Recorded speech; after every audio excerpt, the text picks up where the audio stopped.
کیا. بعثت کا مفہوم عرض کرنا تھا، بچوں تک بات پہنچانی تھی، تو مجھے کوئی دوسری مثال نہیں مل رہی. پیغمبر گرامی اسلام اس کائنات میں ارادتاً تشریف لائے. حق تعالی نے جب حجاز کے اور اس سارے خطے کے تمام حالات دکھایا پیغمبر کو، اپنی بیٹیوں کو زندہ درگور کر رہے ہیں، ان کے ظلم، ان کی جہالت، بد تہذیبی، اس وقت بھی عالمی سطح پر انسانی معاشرے میں بڑی مہذب، مثقف، متمدن قوم آباد تھی. اس عصر میں بھی عرب، بالخصوص حجاز، مکہ، یہ وحشیوں کی آماجگاہ تھا جہاں درندے بستے تھے انسانی شکل میں. پروردگار نے سب دکھایا ختمی مرتبات کو، اور پھر پوچھا کہ کیا جائیے گا؟ آپ نے فرمایا ہاں جاؤں گا. یہ ہے بعثت، یہ برانگیختہ کرنا. دکھا کے ایک طرح سے ختمی مرتبت نے یہ چیلنج قبول کیا. 40 سال تک مسلسل ختمی مرتبت نے کردار سے تبلیغ کی، اور آخری نبی یہ جو 1,24,000 کا عدد ہے، بہت سارے افراد یہ سمجھتے ہیں کہ 1,24,000 سے مراد اللہ نے 1,24,000 انبیاء بھیجے. نہ، یہ تعداد معین نہیں ہے کتنے نبی بھیجے اللہ نے. 1,24,000 کا عدد بنیادی طور پر کثرت کو بیان کرنے کے لیے ہے. اللہ نے بہت نبی بھیجے، کتنے آئے نہیں معلوم، ہزاروں کی تعداد میں آئے.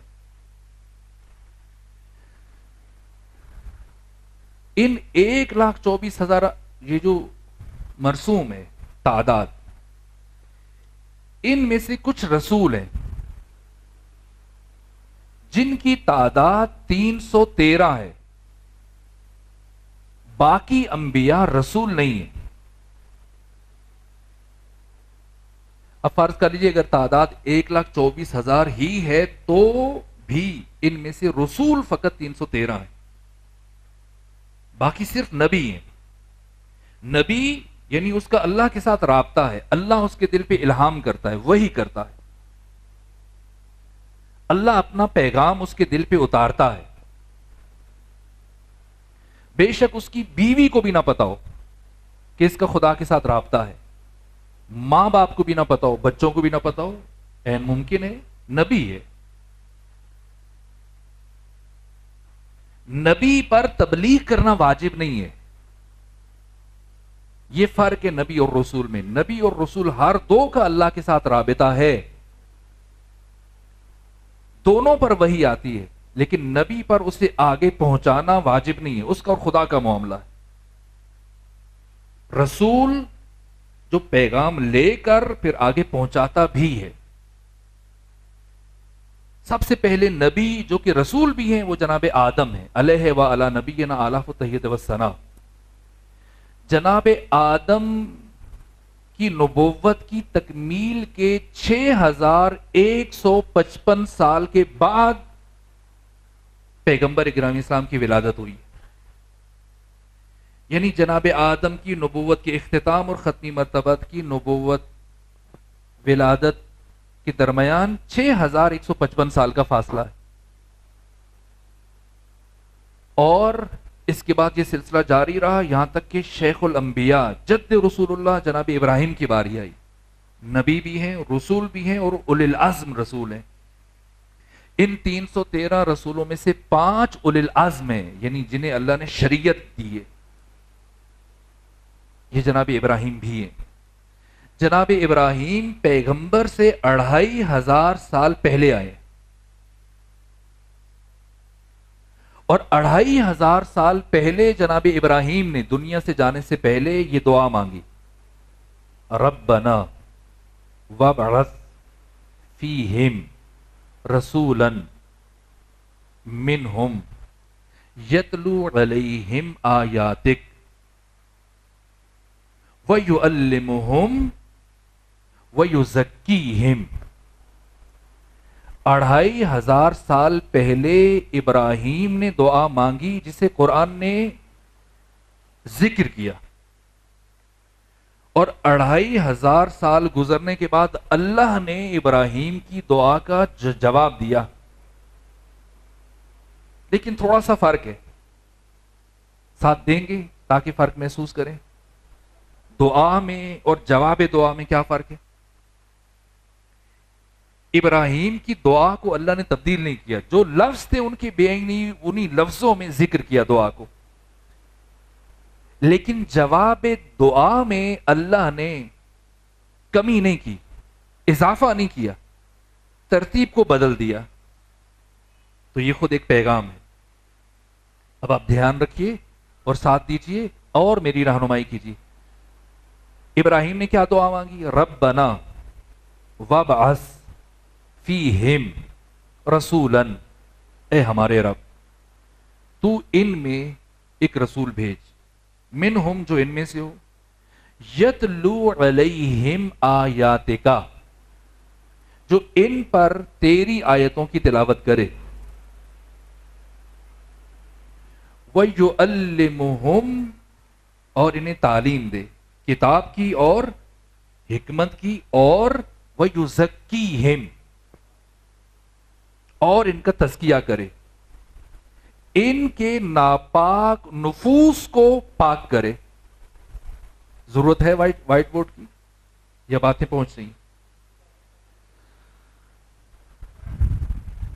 یہ دعا ابراہیم کی.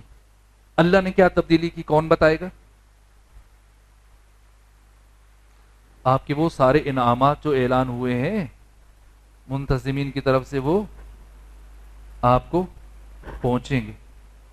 لیکن اگر کوئی اس سوال کا جواب دے تو اس کے لیے ایک الگ سے انعام ہوگا جو کل لایا جائے گا. کچھ فرق محسوس کیا؟ آیت سن لیجیے. ابراہیم کی دعا، ربنا وابعث فیہم رسولا منہم یتلو علیہم آیاتک وَيُعَلِّمُهُمُ الْكِتَابَ وَالْحِكْمَةَ وَيُزَكِّيهِمْ. اچھا یہ دعا ہے. اللہ نے کیا جواب دیا؟ هُوَ الَّذِي، وہ ہے جس نے بَعَثَ، بالکل وہی جو الفاظ ہیں دعا کے وہی جواب دعا میں پلٹ آئے. هُوَ الَّذِي، وہ ہے. بَعَثَ، جس نے، اب بھیجا مانا کریں گے. بے شک بھیجا کیجئے، لیکن مفہوم ذہن میں رکھیے گا کہ بعثت کا مطلب کیا ہے؟ کسی کو برانگیختہ کر کے روانہ کرنا.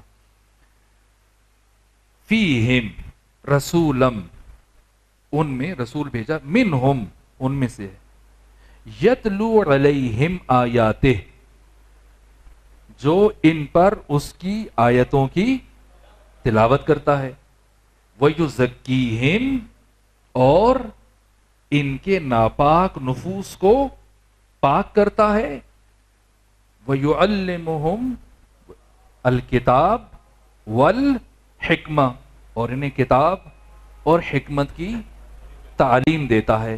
اب ہاتھ کھڑا کیجیے گا تاکہ حرج و مرج نہ ہو.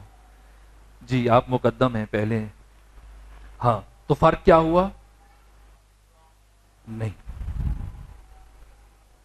جی، سوال دہرایا تو انعام نہیں پہنچے گا، جو کہ میں 2 دفعہ عرض کر چکا ہوں. احسنتم، ان کی صحت و سلامتی کے لیے ایک صلوات پڑھ دیجیے.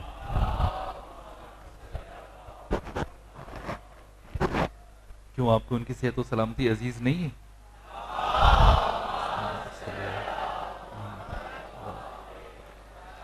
یہ حسن ہے قرآن کا. جناب ابراہیم نے دعا مانگی، کہا بھیج جو آیتوں کی تلاوت کرے، پھر انہیں علم دے، پھر انہیں حکمت تعلیم دے، اور ان کا تزکیہ کرے، انہیں پاک کرے. اللہ نے کمی نہیں کی لیکن ترتیب بدل دی. کیوں؟ وہ ابراہیم کا علم تھا، یہ اللہ کا علم ہے. ابراہیم نے بھی تزکیے کو ضروری سمجھا لیکن آخر میں رکھا. پہلے تلاوت، پھر تعلیم، پھر حکمت، پھر تزکیہ. اور اللہ نے کیا جواب دیا؟ آیت پڑھ لیجئے سورہ جمعہ میں، هو الذی بعث فی الامیین رسولا منہم یتلو علیہم آیاتہ، تلاوت، ویزکیہم، پہلے تلاوت، پھر تزکیہ، ویعلمہم الکتاب والحکمہ، پھر تعلیم، اور پھر ان کو حکمت منتقل کی جائے۔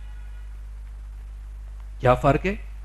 جناب ابراہیم نے تزکیے کو آخر میں رکھا، علم اور حکمت کے بعد رکھا، پروردگار نے جواب میں تزکیہ پہلے رکھا، علم و حکمت بعد میں۔ کیا فرق پڑتا ہے؟ وہی جو علی ابن ابی طالب نے فرمایا کہ علم کمینے کی کمینگی میں اور شریف کی شرافت میں اضافہ کرتا ہے۔ اگر کسی نے تزکیہ کیے بغیر، اپنے نفس کو پاک کیے بغیر علم حاصل کرنا شروع کیا تو یہ تباہی مچائے گا، یہ ضال بنے گا اور مضل بنے گا، خود بھی گمراہ ہوگا، دوسروں کو بھی گمراہ کرے گا۔ اس سے پہلے کہ آپ تعلیم کا آغاز کریں، حکمت کا آغاز کریں، پہلے اندر صفائی کریں، جھاڑو چلائیں۔ یہ قرآن فرما رہے ہیں جب بالکل تزکیہ ہو جائے اب تعلیم۔ مدارس کے نظام تعلیم میں، حتیٰ مدارس دینیہ کے نظام تعلیم میں یہ نقص ہے۔ جیسی بچہ جاتا ہے مثلا، سب سے پہلے کون سی کتاب دے دی جاتی ہے اس کو؟ اب باب الصرف دیتے ہیں، یا مسئلے سے ملتی امثلہ، شرع امثلہ، یا صرف میر، صرف ناو۔ اب وہ رٹنا شروع کر دے گا، ضربا ضربا ضربا ضربو ضربت ضربتا ضربنا ضربتا ضربتما ضربتم ضربتے ضربتما ضربتم، یضربو یضربان، یضربون تضربو۔ علم حاصل کرنا شروع کیا، لیکن پہلے مرحلے میں جب معاشرے سے اٹھ کے جا رہا ہے تو پہلے مرحلے میں کیا ہونا چاہیے تھا؟ اس کا تزکیہ ہونا چاہیے تھا، پہلے صفائی ہونی چاہیے تھی، پھر تعلیم۔ لیکن وہ جو مسائل لے کے گیا، جو کچرا اس کے سینے میں تھا، دل و دماغ میں تھا، اسی کے ساتھ اب علم شروع ہو گیا، تو اب کیا بنے گا؟ خرابی ہوگی۔ یہی پروردگار سکھا رہا ہے، تزکیہ تعلیم سے پہلے ہے۔ خدا نہ خواستہ اگر کسی نے تعلیم پہلے شروع کر دی، سیکھنا شروع کر دیا اور تزکیہ نہ کیا تو یہ مصیبت ہے۔ 17 نمبر خطبہ نہج البلاغہ میں جو مولا متقیہ نے تصویر کشی کی ہے، ہم موضوع سے دور ہو جائیں گے ورنہ میں عرض کرتا۔ بس آج کا یہ پہلا درس قرآن اور بعثت ختمی مرتبت کے عنوان سے آپ کو جو بھیجا گیا ہے، تو ہم نے پہلے مرحلے میں تزکیہ کرنا ہے، ورنہ وہی بات ہے جو مولا متقیان نے فرما دی۔ اور یہ فرمان بھی کوشش ہوگی کہ امتحان میں درج کر دیا جائے، اس لیے اس کو بھی اچھی طرح سے دل نشین کر لیں، ذہن نشین کر لیں، عقل نشین کر لیں، روح نشین کر لیں، اور کاغذ پہ اس کو لکھ لیجیے۔ علم کمینے کی کمینگی میں اور شریف کی شرافت میں اضافہ کرتا ہے۔ اپنا معاشرتی اگر بگاڑ دیکھنا چاہتے ہیں کہ مسائل کیوں پیدا ہو رہے ہیں، تو پھر دیکھ لیں کہ خرابی کا آغاز کہاں سے۔ مکے گیا گل مکدی نہ ہی، ہمیں 100 حج کر آئیے، گنگا گیا گل مکدی نہ ہی، ہمیں 100 غوطے کھائیے، گل تائیوں مکدی بلے شاہ جدوں میں نو دلوں گوائیے، پڑھ پڑھ عالم فاضل ہویا،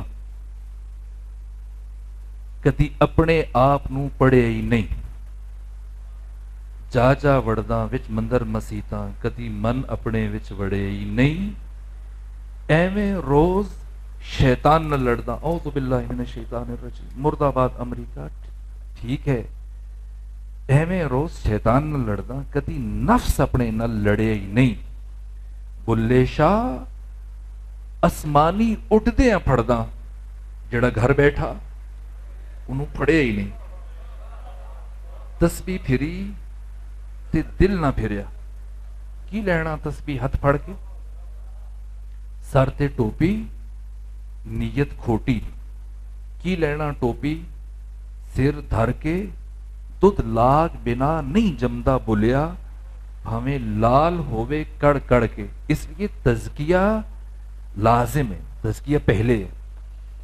2500 سال پہلے جناب ابراہیم نے دعا مانگی ہے، 2500 سال کے بعد اللہ نے جواب دیا اس دعا کا۔ پیغمبر گرامی اسلام کی حیات طیبہ ان 63 سالوں پر مشتمل ہے۔ اب جلدی جلدی خلاصہ کریں گے۔ پہلے 40 سال، ان 40 سالوں میں جو سب سے اہم کام کیا رسول اسلام نے وہ آپ کی ازدواج ہے۔ پورے حجاز میں سے جس شخصیت کو چنا ہے رسول نے، رسول اسلام نے کل کتنی شادیاں کی ہیں جی؟ 11 گنوائیں گے؟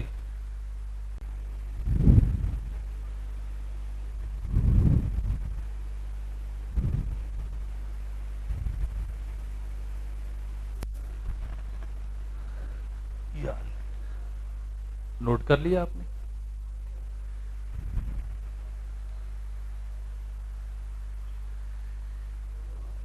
ان میں سے 5 بیویاں ہیں قریش سے، باقی بیویاں قریش سے نہیں ہیں۔ 11 بیویاں ختمی مرتبت کی، جن میں سے 2 پیغمبر گرامی اسلام کی زندگی میں وفات کر گئیں، باقی 9 بیویاں اور 2 کنیزیں آپ کی وفات کے بعد ان کی وفات ہوئی۔ 2 بیویاں کون کون سی؟ ایک جناب خدیجہ اور ایک جناب زینب بنت خزیمہ ام المساکین، بہت بڑی شخصیت ہیں رسول کی بیویوں میں سے، بلکہ بہت ہی برجستہ شخصیت ہیں۔ جناب خدیجہ کے بعد مرتبے میں جناب زینب بنت خزیمہ ہیں۔ ان دونوں کا انتقال 30 سال کی تھی، ان کا پیغمبر سے عقد ہوا، 39 سال کی عمر میں ان کی وفات ہو گئی پیغمبر کی زندگی میں۔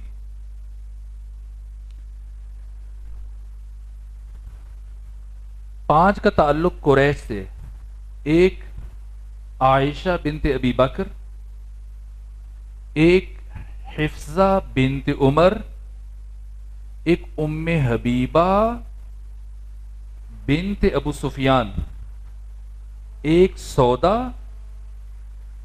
اور ایک ام سلمہ۔ یہ 5 قریش سے ہیں۔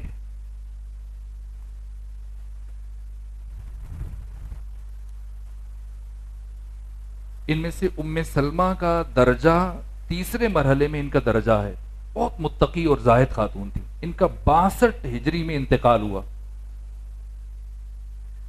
پہلے مرحلے میں جناب خدیجۃ الکبریٰ ہے، دوسرے مرحلے میں زینب بنت خزیمہ ام المساکین، بہت عابدہ اور زاہدہ تھی، اس زمانے میں لکھنا پڑھنا جانتی تھی۔ اسی طرح سے ام سلمہ بھی لکھنا پڑھنا جانتی تھی، بیوہ خاتون تھی۔ بہت افراد نے، خود پہلے خلیفہ نے کوشش کی، اصرار کیا اور کسی کو بزرگان میں سے لے کے، لیکن انکار کیا، یہاں تک کہ رسول اسلام نے، یہ کچھ رشتے ایسے ہیں جو خود رسول اسلام گئے ہیں، ان میں سے جناب ام سلمہ ہیں۔ بہت سارے ایسے رشتے ہیں جیسے حفصہ بنت عمر، یہ پیغمبر نے خواستگاری نہیں کی، خود خلیفہ ثانی نے پہلے عثمان بن عفان خلیفہ سوم سے کہا کہ آپ شادی کیجیے تو انکار کیا، پھر خلیفہ اول کے پاس یہ صاحب گئے اور کہا تو انہوں نے بھی انکار کیا، یہاں تک پیغمبر اسلام کے پاس جب گئے تو انہوں نے قبول کر لیا۔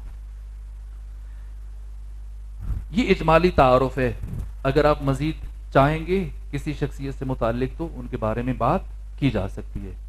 پس 11 بیویاں، 2 کنیزیں، اور 11 میں سے 2 بیویاں وہ ہیں کہ جو ان کی وفات رسول کی زندگی میں ہوئی، 9 آپ کے بعد بھی زندہ رہیں،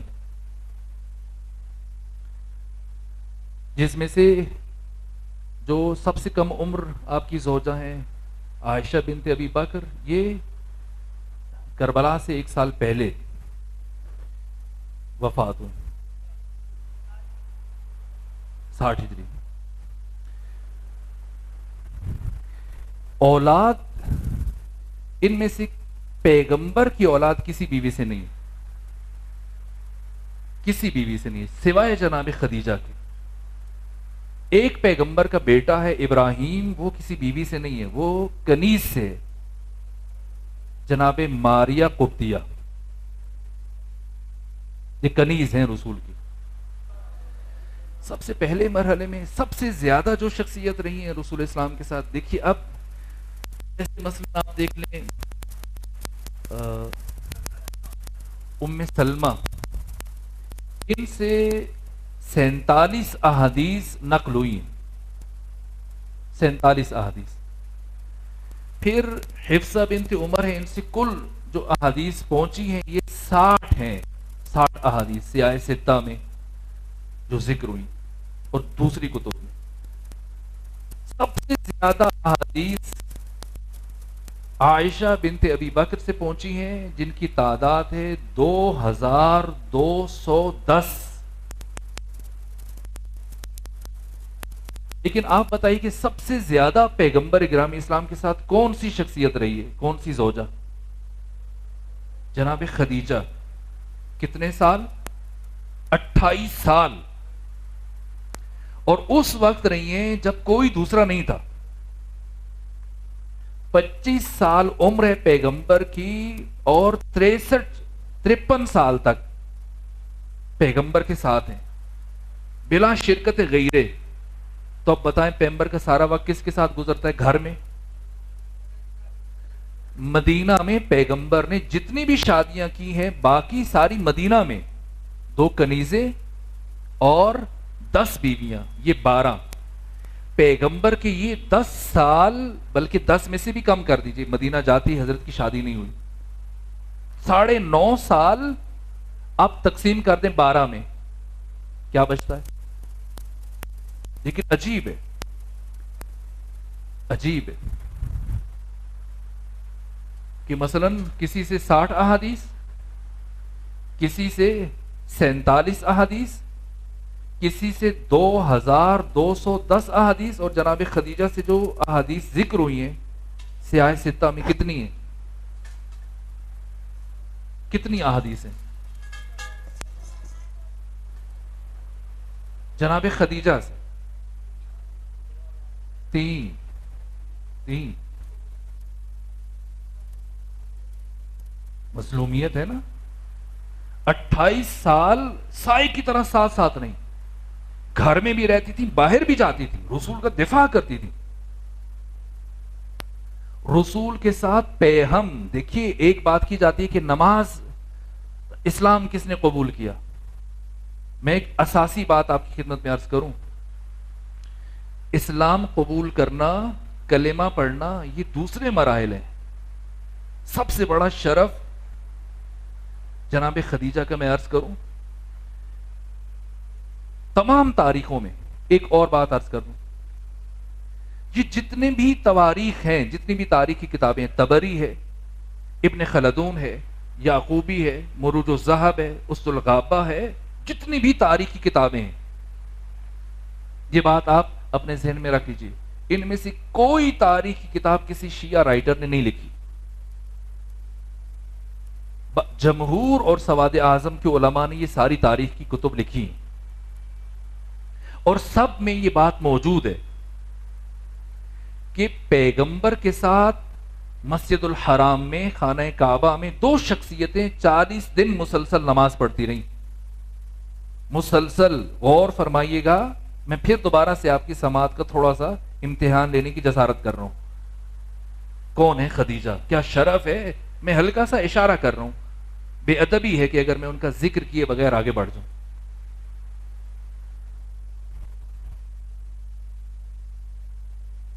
دو شخصیتیں، ایک علی، دوسری جناب خدیجہ۔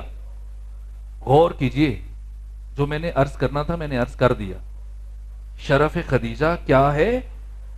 وہ خاتون جس نے 40 روز بالاستیعاب، بلا ناغہ، خانہ کعبہ میں رسول کے ساتھ کھڑے ہو کے نماز پڑھی۔ کس نے؟ علی پڑھے تو تعجب نہیں ہے، مرد ہے۔ ایک خاتون مسلسل نماز پڑھ سکتی ہے؟ روزہ رکھ سکتی ہے؟ نہیں رکھ سکتی. کون سی خاتون ہے مہینے میں بہت سارے دن نماز نہیں پڑھ پائے گی، روزہ نہیں رکھ پائے گی. اب سمجھیں، اس لیے طاہرہ لقب ہے جناب خدیجہ کا. اللہ، آپ کا کردار یہ ناروا تہمتیں کہ آپ پہلے سے شادی شدہ تھیں، آپ کے بچے تھے، نہ قطعاً ایسا نہیں. آپ کی عمر کے بارے میں، سن کے بارے میں ان تمام تاریخی کتابیں، یہ جو میں نے ذکر کیا نام لیے ہیں، اس کے علاوہ دوسری کتب 28 اقوال ہیں. کسی نے کہا آپ کی عمر 25 سال تھی، کسی نے کہا 20 سال تھی، کسی نے کہا 22 سال تھی، کسی نے کہا 28. سب سے زیادہ جس نے لکھا وہ 40. تو کیوں بھئی آپ نے 40 کا قول کیوں انتخاب کر لیا؟ 28 کا کیوں نہیں کیا؟ 25 کا کیوں نہیں کیا؟ 22 کا کیوں نہیں کیا؟ یہ ظاہر کرنے کے لیے کہ عمر رسیدہ تھی، بیوہ تھی. جو محققین نے قول اختیار کیا ہے وہ آپ کی عمر مبارک 28 سال ہے.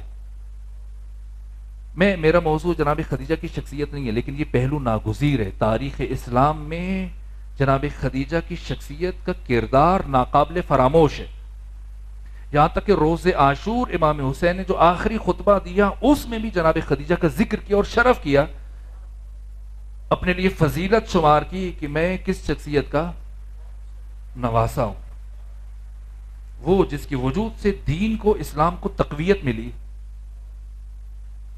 اب ذرا سا میں نے جو شروع میں اشارہ کیا، حجاز کا جو معاشرہ ہے اسے مد نظر رکھیں.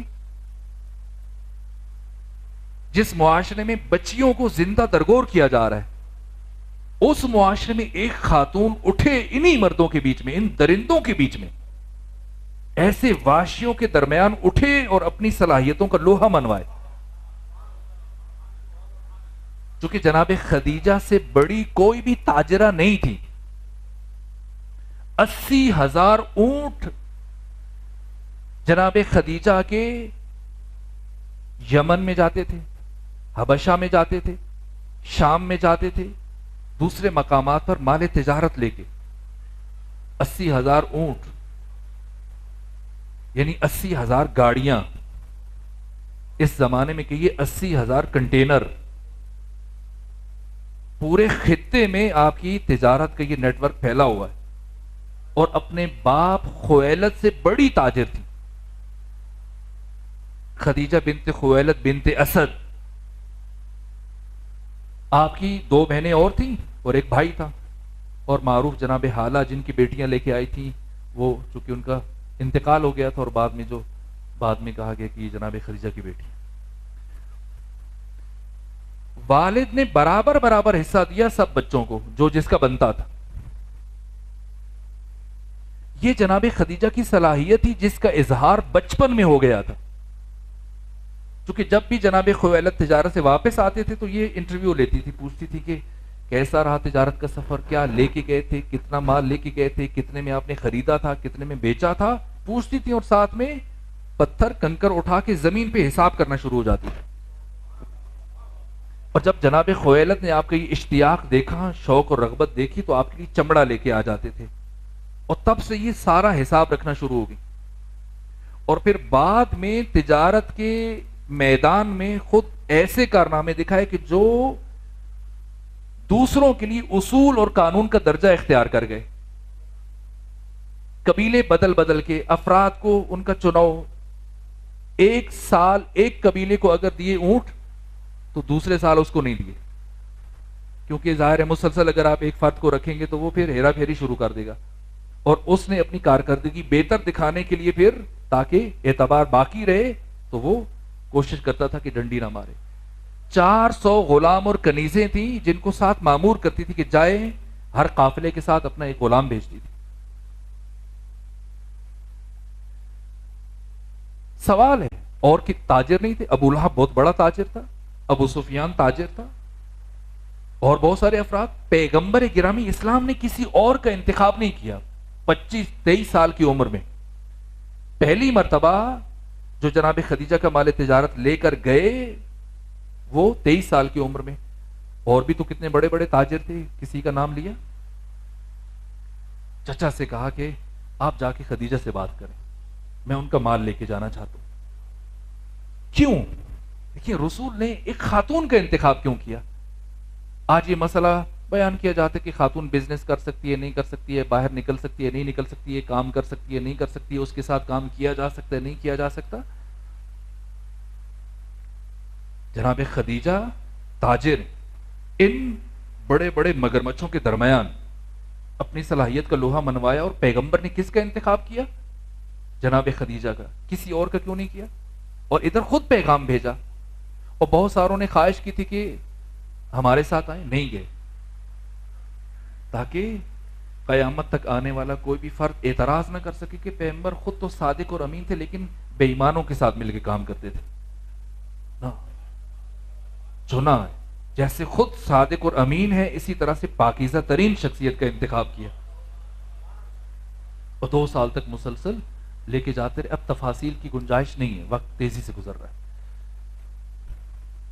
اور 25 سال کی عمر میں خود جناب خدیجہ نے پیغام بھیجوایا، کہا کہ آپ اپنے چچا بزرگوار کو میری طرف بھیجیے گا، مجھے کچھ کام. اور خود جناب ابو طالب عمران سے خواہش کی. پیغمبر کی ساری بیویوں کا حق مہر جتنی بھی ہیں ماں سوائے خدیجہ کے 400 درہم ہر ایک کا. جناب خدیجہ کا حق مہر 40,000 درہم ہے. اور یہ حق مہر پیغمبر نے ادا نہیں کیا.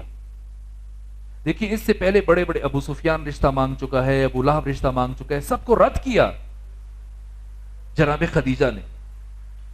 یہاں تک کہ جب پیغمبر کا رشتہ طے ہوا تو اب یہ سارے پیغمبر کے چچا اور آپ کے رشتہ دار اور عزیز سارے گئے.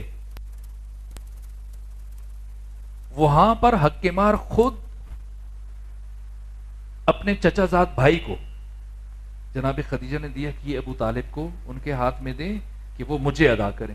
تو یہاں ابو جہل کھڑا ہو گیا، اس نے شور مچایا کیونکہ یہ پہلے خود رشتہ مانگنے آیا تھا اپنا، اسے رشتہ نہیں ملا. تو اسے غصہ تھا کہ یہ کیا بات ہوئی کہ رشتہ بھی کر رہے ہو اور حق مہر بھی ادھر سے آ رہے.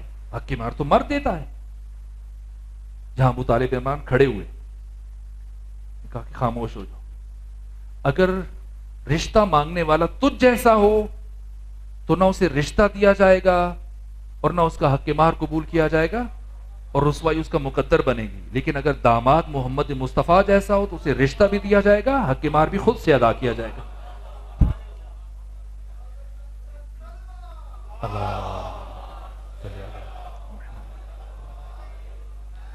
جناب خدیجہ کی شخصیت عالم اسلام کی عظیم ترین شخصیت ہے، لیکن اتنی ہی مظلوم شخصیت. دیکھیں ایک طرف کسی زوجہ سے 2210 احادیث نقل کی جا رہی ہیں جو کتنا عرصہ رہی ہیں، اور اس عرصے میں بھی سارا ٹائم ان کے ساتھ نہیں ہے، ان کا 12واں حصہ بن رہا ہے. اور جناب خدیجہ مسلسل 28 سال رسول کے ساتھ رہی، کل مسلمانوں کو ان سے 3 حدیثیں ملی ہیں. یہ مظلومیت ہے. اور دوسری مظلوم ترین شخصیت ابو طالب عمران ہے. آج کوئی مر جائے تو اس کا سوگ منایا جاتا ہے. 3 منٹ کے لیے خاموشی اختیار کیجئے، 5 منٹ کے لیے خاموشی اختیار کریں. 1 دن سوگ رہے گا، 2 دن رہے گا، 3 دن. ان شخصیتوں کی عظمت کا اندازہ لگائیں کہ جس سال جناب خدیجہ کا انتقال ہوا اور جناب ابو طالب عمران کا، پیغمبر اسلام نے اعلان کیا کہ پورا سال سوگ منایا جائے. یہ عام الحزن ہے. کتنی بڑی شخصیتیں. مشکل ترین وقت میں اگر سرمایہ خرچ ہوا ہے اور اخلاقی حمایت ہے اور پیغمبر کی طرح سائے کی طرح ساتھ ساتھ نہیں، جناب خدیجہ ہیں. اور دوسری طرف ابو طالب عمران. پہلی دعوت دعوت ذو العشیرہ، وہاں اس قدر لایانی ابحاث کی جاتی ہیں، نعوذ باللہ. اس طرح کی بحث کرنا خود توہین اور بے ادبی ہے. ایمان ابو طالب کس درجے پہ ہے؟ بہت سارے انبیاء سے ایمان ابو طالب بلندر ہے. کس مرحلے میں شک کیا؟ حیرت ہوتی ہے. جو افراد زندگی بھر شک کرتے رہے ختمی مرتبات پہ، حتی صلح حدیبیہ کے موقع پہ خود اظہار کیا کہ جتنا شک آج مجھے اس شخص کی رسالت پہ ہو رہا ہے اس سے پہلے نہیں ہوا تھا، پہلے بھی ہوتا تھا. اور دوسری طرف ابو طالب عمران ہے، کیا کامل یقین ہے. 3 سال مسلسل شعب ابی طالب میں رہے، یہاں تک کہ پیغمبر نے چچا کو بلایا اور کہا کہ جائیے سرداران قریش سے کہیں کہ وہ جو معاہدہ لکھا تھا وہ دیمک چاٹ گئی ہے، سوائے نام خدا کے اور میرے نام کے سب کچھ ختم ہو گیا، تو آپ ان سے کہیں کہ اگر وہ ختم ہو گیا ہے جیسا میں کہہ رہا ہوں ایسا ہوا تو پھر یہ محاصرہ بھی ختم ہو جانا چاہیے۔ ابو طالب عمران کہتے کہ ذرا سوچ لیں، ممکن ہے ایسے نہ ہوا تو مجھے شرمندگی اٹھانی پڑے۔ کہا جیسے رسول نے کہا چل پڑے، جہاں تک کہ یہ پہلا دن جہاں پر اعلان کیا رسول اسلام نے، پہلے دن ابو لہب نے شور مچایا، دوسرے دن، تیسرے دن، یہ تاریخ ابن خلدون کے جملے جو متعصب مورخ ہے، کہ تیسرے دن جب ابو لہب اٹھنا چاہ رہا تھا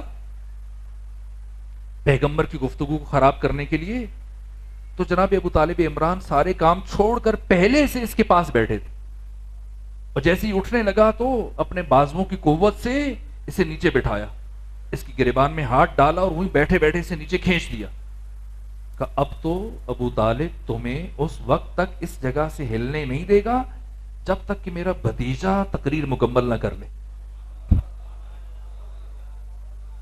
اور اتنے غصے میں بیٹھے کہ چہرہ سرخ ہے۔ اب مورخین نے لکھا اتنا غصہ ہے، اتنا جلال ہے کہ ابو لہب زور لگانے کے باوجود اٹھ نہیں سکا۔ ابو طالب عمران کا چہرہ سرخ ہے اور اسے گریبان سے پکڑ کے بیٹھے ہوئے۔ اب رخ کیا پیغمبر کی طرف، ابن خلدون کے جملے ہیں، آپ جا کے دیکھیے، پیغمبر کی طرف رخ کیا، ابھی تو اتنا غضب، اتنا غصہ، اتنا غیظ، اتنا جلال، لیکن جیسی پیغمبر کی طرف مڑے کمال ادب سے، قوم یا سیدی و مولا، یا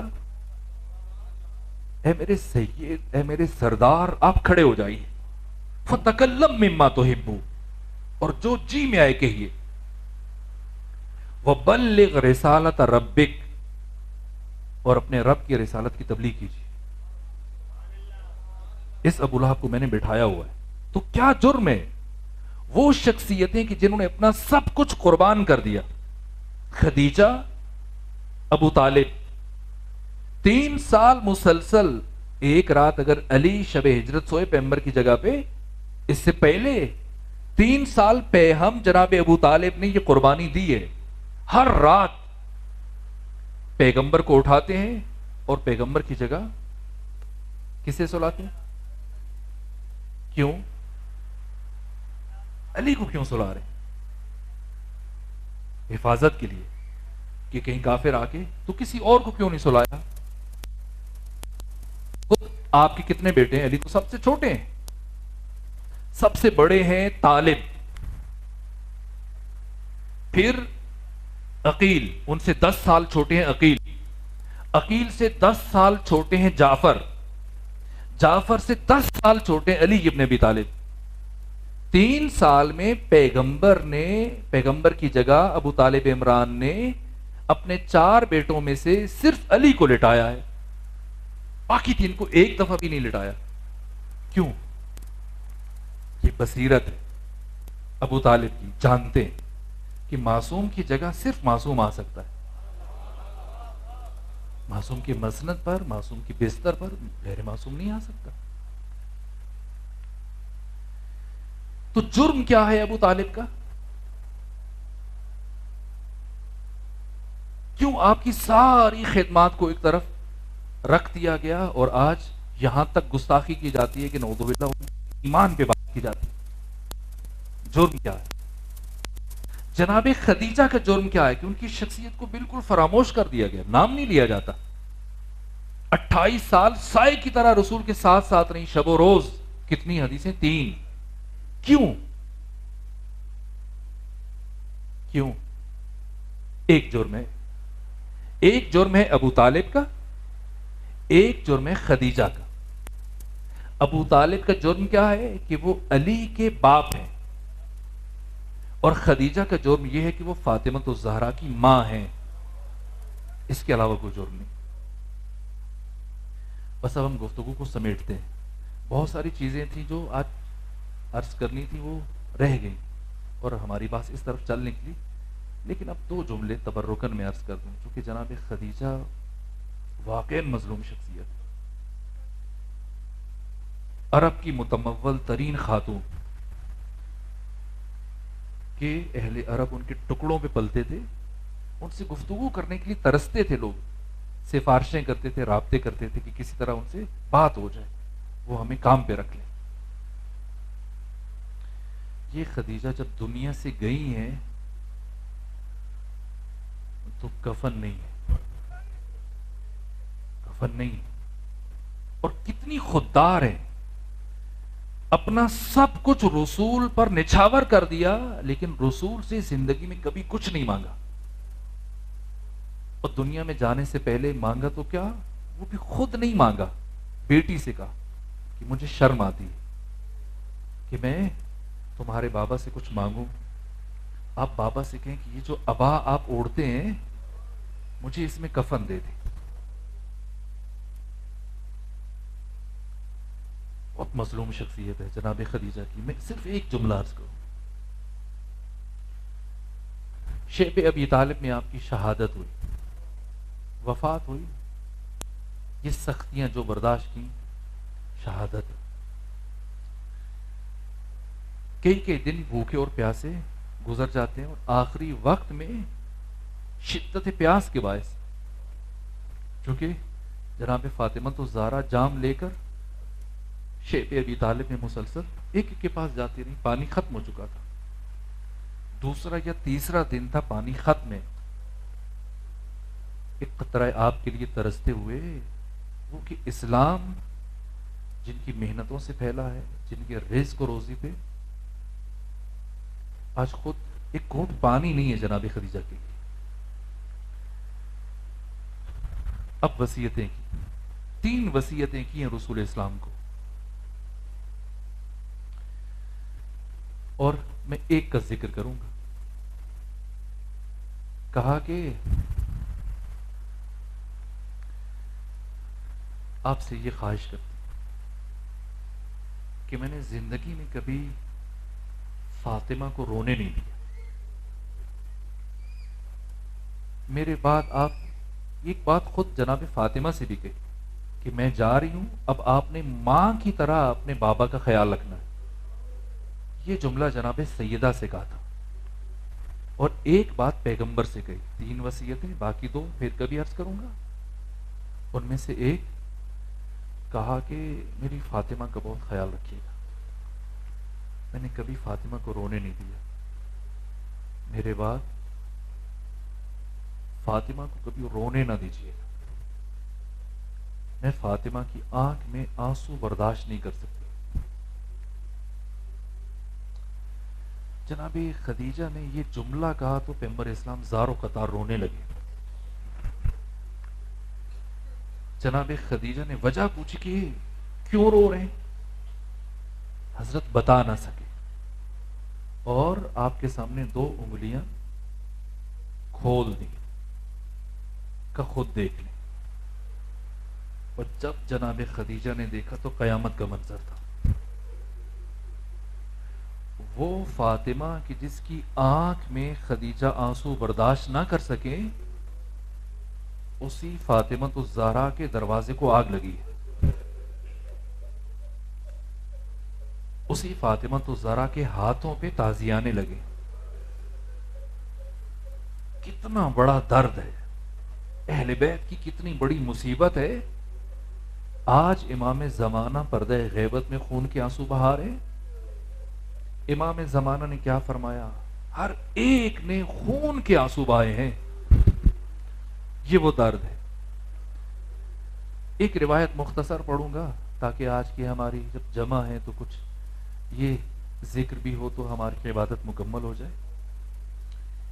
علی گھر میں داخل ہوئے، ام البنین کو سلام کیا،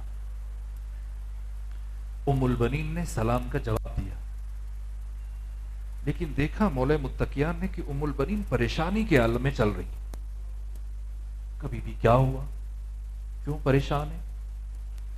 کہ بہت وقت ہو گیا، صبح سے عباس گھر سے باہر ہے، ابھی تک واپس نہیں آئے۔ حضرت نے فرمایا بڑے ہیں، چھوٹے نہیں ہیں، اب آ جائیں گے، پریشان نہ ہو۔ کہا آقا میں حاسدین مدینہ سے ڈرتی ہوں کہ کوئی میرے بیٹے کو نقصان نہ پہنچا دے، اگر ممکن ہو تو جائیے جا کے عباس کو تلاش کر کے لے آئیں۔ علی ابن ابی طالب اپنی زوجہ ام البنین کی خواہش کے احترام میں گھر سے چلے، لیکن جانتے ہیں کہ کہاں گئے ہوں گے، اور چلتے ہوئے پہنچے علی ابن ابی طالب کہاں؟ جنت البقیع میں، جہاں ایک قبر ہے، اور عباس اس قبر کے قریب کھڑے ہو کر گریا کر رہے ہیں۔ علی قریب پہنچے، سنے عباس کیا کہہ رہے ہیں۔ اب جو علی قریب پہنچے تو عباس کہ یہ الفاظ علی کے کانوں میں آئے، گریا کر رہے ہیں اور یہ لوہا بلند کر رہے ہیں۔ کہا بی بی میں نے سنا ہے کسی نے آپ کے دروازے کو آگ لگائی تھی۔ بی بی میں نے سنا ہے کہ کسی نے آپ کے ہاتھوں کے اوپر تازیانے مارے تھے۔ بی بی میں نے سنا ہے کسی شقی نے آپ کے رخسار پر تماچا مارا تھا۔ اے بی بی کاش میں ہوتا تو دیکھتا کہ دشمن کو اتنی بڑی جرأت کیسے ہوتی ہے۔ یہ مظلومیت ہے جناب خدیجہ کی، وہ بی بی جو اپنی بیٹی کی آنکھ میں ایک آنسو برداشت نہ کر سکے، کتنا روئی ہے فاطمہ خدیجہ کی بیٹی۔